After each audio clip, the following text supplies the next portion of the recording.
This video is for first-time moms who want to build a baby registry that fits their real life. Not the fears they have, not the clutter that they really don't want in their home.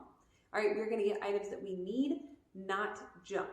This is day 4 in my 10-part series on building your baby registry right. Today we are gonna talk about sleep and sleep items. If you are new here, jump back into the playlist and start at video number 1. The first thing I wanna say about sleep is, of course, safety first. It is up to you if you deem crib or bassinet or co-sleeping as safe. Ultimately, that is your business. Now, I'm going to talk about cribs and bassinets primarily. I did not co-sleep. I'll just put that out there. So I actually am a fan of skipping the bassinet. Reason for this, let's go back to that value proposition. Like I said before, I think it's too short-lived for how expensive it is. So for me, the bassinet's a skip. We go to crib day 1. Now, what are some things you're going to need? If you get a crib, you need a mattress protector, crib sheets, unless you want to go crib sheets straight on the mattress, but it might be a little crunchy. So those are your go-to items. Items that we do not need, things like bumpers, things like blankets in the crib. You can get blankets, but they're not going in the crib, because remember, safety is our number 1 priority. Now, some other things we might need would be sleep sacks, wearable blankets, swaddles.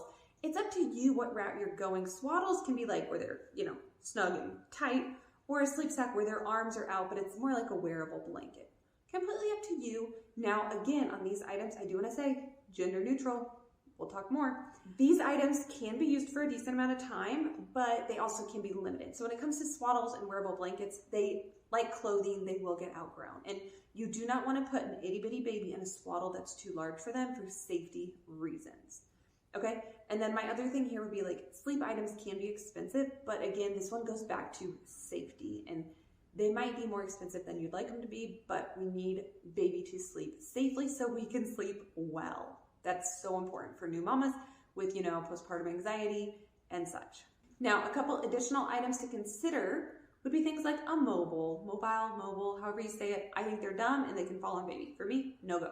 Baby monitor, for me, it's a yes. Hatch nightlight, for me, it's a yes.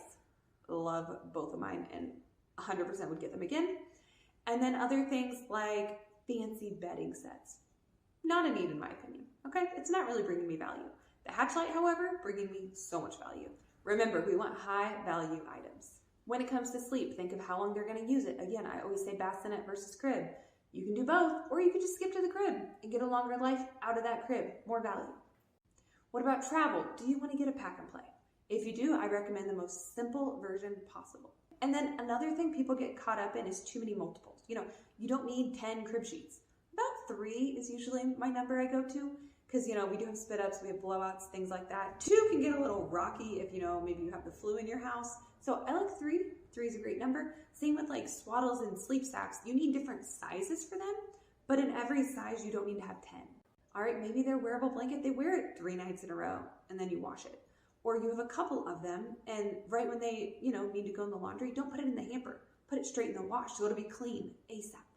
There's little tricks like that that you can learn to minimize the amount of products you bring into your home. When it comes to sleep, it's very normal to be stressed. Okay, you're worried baby's not gonna sleep. But I will tell you this, more stuff does not equal more sleep. More stuff equals more stress. All right, have you heard of the parents when they tell you their nighttime routine and they're like, you have to read a story, do a headstand, brush their teeth, but not brush their teeth with the green toothpaste, it has to be the blue toothpaste, or they just will not go to sleep? You're overcomplicating it.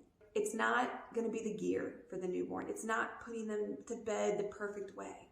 They just don't sleep well at first, okay? They're little, they love you, they wanna touch you, they wanna be with you, they smell you. It's tough, but trust me, more gear is just it's gonna make your head just have more clutter in it and more worry and more confusion. I would keep the bedtime routine as simple as you possibly can. And that means keeping the amount of gear as simple as you possibly can. And that starts with your baby registry. And remember, your baby registry is not about having all the things. It's about having the right things for you and your lifestyle. I'll see you back for day 5 where we're gonna talk about diapering and all that comes with it. See you there.